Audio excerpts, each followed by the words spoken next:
We're living in a disaster, and the disaster is three-pronged. There are three elements to it. One is environmental, the other one is due to the complexification of societies where we live when we are increasingly numerous, and we've invented a computer, and we're delegating to the computer the decision we're supposed to make. And we have a economic and a financial system which is, I will not tell you anything you don't know, which is not working anymore. We got negative interest rates in Europe. We putting a lot of instead of creating money because riches wealth has been created in parallel. We create money because we need it, and that's the way it works. We're having the three elements. I'm going to come into a little detail into them, and this is producing something. The three together are producing the fact that it's becoming more and more difficult for our species to live at the surface of our planet. Physicists, chemists are working on the subject, and they're telling us that if we don't modify drastically our behavior, the story is over 2 or 3 generations from now. Why? Well, because there are some things which are irreversible, that we will not be able to change even if we wish, if we're waiting too long. What, for example? Well, let's say the cycle of phosphorus or the cycle of nitrogen. The nitrogen in our atmosphere has doubled due to human activity, and we don't know how to stop that. Phosphorus, phosphorus used to be in the ground. What do? We dig it out. We feed plants for that. We do it much too much, and there's runoff whenever it rains, goes into the ocean. So it moves from the earth into the soil, into the ocean. And of course, I mean, we're eating some of it, and that these effluents are also ending up in the water. And this is just an example. I'm not even telling you about things that you already know. About the climate, about the fact that temperature is rising. Whether we are entirely responsible for that or not is actually not the issue. The temperature is rising, and it's rising fast, and makes the oceans dilate. The temperature makes the water dilate, and the oceans are getting bigger, and that means that it's covering a lot of coastal land that where we like to live. Most of us live not too far from a coast, and these are being covered by the ocean. It's not only an issue about glaciers and ice caps to be melting. It's also simply that the water body becomes bigger because of the temperature is rising. What else? Well, we're covering the earth with our garbage, with waste, the waste that doesn't go into the atmosphere to pollute us and make it that we can't even breathe in our towns. Well, the garbage is accumulating. There are big patches of plastic there in the middle of the Pacific, and just take pictures like look at just pictures of the of Rio de Janeiro, where we're going to have some Olympic event, and look at the thing that's floating there in the water. Some journalists are taking pictures of that. This is the world in which we are. I'm going to mention last thing. You know, we have a nuclear industry to produce electricity. What do we do with the waste? Well, we don't know. We still don't know what to do with it. We're trusting that the coming generations will be even more brilliant than we are, and they'll find a solution. And so we're leaving that problem for them to solve. This is the way we're doing. The second aspect is complexity. The complexity, what is the complexity due to? Well, the first thing is that we're more and more numerous. There's more and more of us at the surface of the planet, and therefore more interaction. More interaction means that when you make a decision and you say, okay, I'm going to do this in order to get that, well, there are more and more elements to take into account when there are more people. It becomes much more difficult to put an objective, to put some aim there, a goal to try to attain and to get there. It's becoming more and more difficult. And then we did that beautiful thing, because we're very good at making machines. We invented the computer.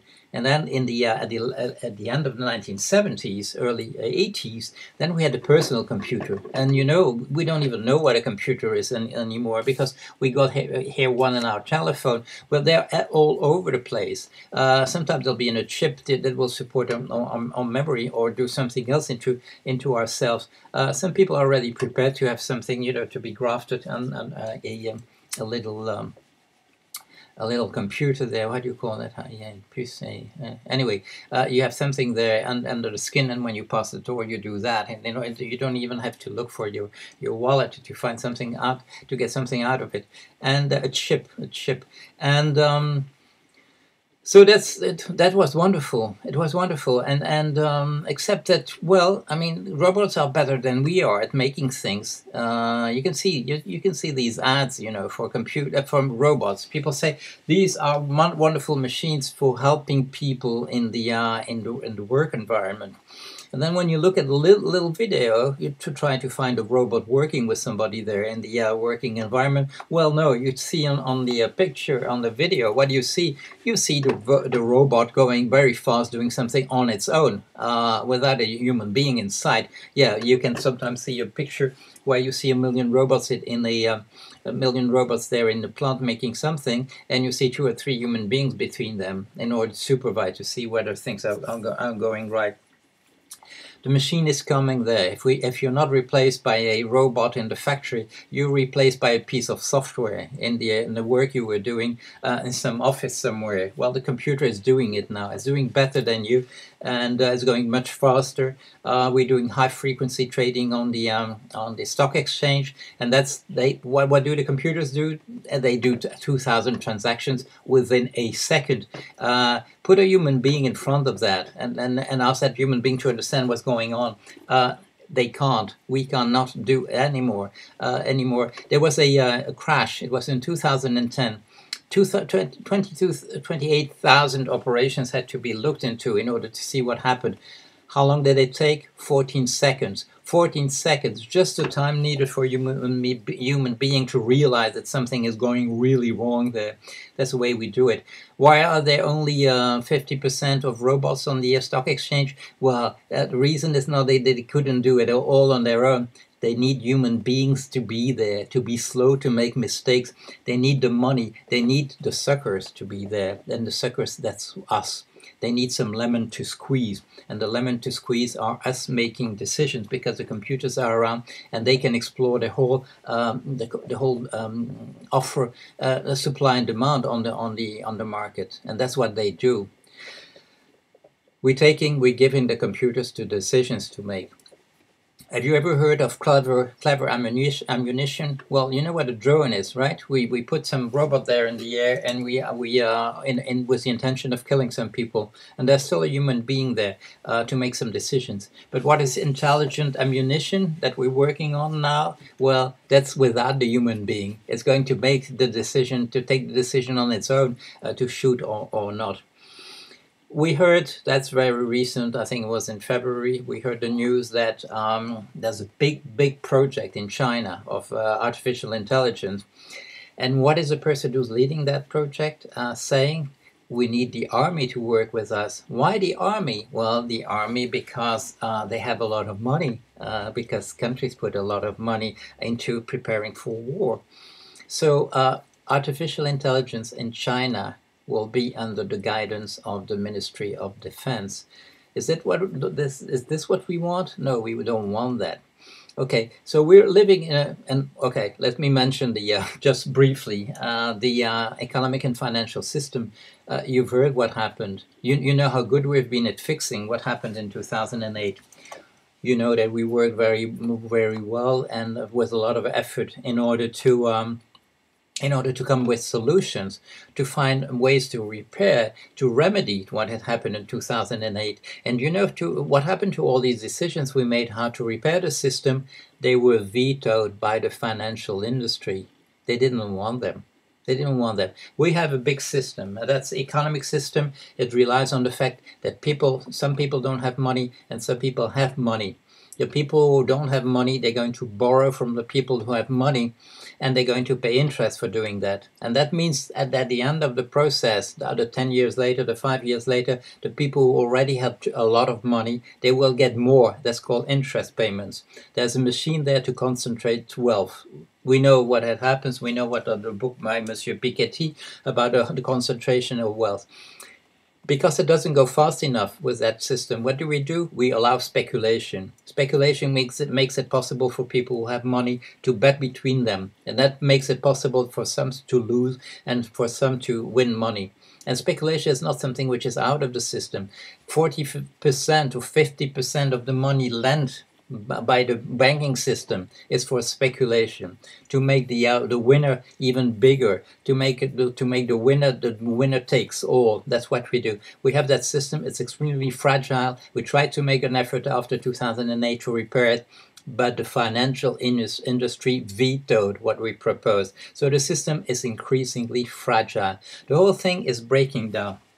So what do we do about it? Well, we don't do much. Why? Because we're not very well equipped as human beings for dealing with that. Why is that so? Well, because, for instance, we're not so much interested in the future. Why is that? Well, because after 80 years or 100 years maximum, we disappear. So we can be concerned with what happens to our children, to our grandchildren, maybe to our great-grandchildren if we know them, if we are lucky enough to have them. But after that, we're not too interested. We're not too interested in what happens in 2 or 3 generations, and that's when the whole thing is going to collapse. At the same time, there's another thing, which is a real defect we have. We can be very scared by something that happened before. We can be terrified by something that happened before and we know it's very dangerous. But how good are we at imagining what will happen next? If I describe to you the big disaster, are you going to be scared? No, you go back home because you just can't visualize what I've been telling you. You're not scared because you don't know what it means really. You don't mean, when I say extinction of the race, and when I say this is going to happen if we keep on doing the way we do, if I say extinction of the human race, you will say, oh yeah, let me see some MSMSs I just received, and we're not interested. It doesn't scare us. But there's one thing we need to know. If we're not scared, nothing will happen. And that will mean that the books we write, the books we read, nobody will do that. Yeah, maybe possibly some robots, because we're very good at at making great machines. And these possibly, by the time we switch the light, it's quite possible that there will be a robot that will like reading a philosophy and will be delighted by see the differences between Plato and Aristotle. But we won't be there. If we attach a little bit to what it is that you have a human race on the surface of the earth, we need to move now. We need to change everything that I just mentioned. We need to work on that pollution, on the environmental disaster, on the climate rising. Whether we did it or not is not relevant. We need to work on that. We need to modify. We need to take power again on the machines. We can't go on delegating to robots the decisions we need to make. We need to go back there, make these decisions ourselves, and we need to fix our economic and financial systems, which is rotten to the core, and we know it, and we're just happy to hear that the financial industry is putting some veto there. We have to change that. We have to move to a positive economy, and we can't just wait tomorrow, the day after tomorrow. We have to start now. Thank you very much.